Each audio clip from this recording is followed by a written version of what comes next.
નમસ્તે. ઘર મફત રહેવા નહીં મળતું, ધરતી મફત રહેવા ના મળે, ભાડું તો ભરવું પડે.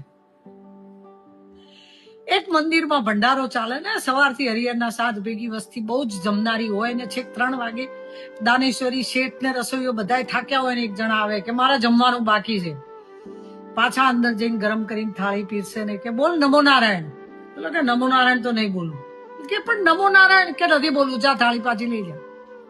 શેઠ થાળી પાછી અંદર મૂકે અને રાત્રે ઘરે જઈને ઊંઘી જાય એટલે સપનામાં પ્રભુ કે કેમ પેલા જમાડ્યો ના? એટલે કે નમો નારાયણ નહોતો બોલતો. કે એવું તો એ 60 વર્ષથી કરે છે.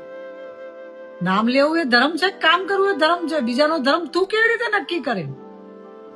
આપણે આપણું કામ કરવું. યાદ રાખજો, ખાલી હાથે કોઈ આવતું નથી, ખાલી હાથે કોઈ જતું નથી. કરમ ભેગા આવે છે અને ભેગા જાય છે, ખાલી દેખાતા નથી. બહુ સજાગ રહીને જિંદગી જીવવી પડે છે.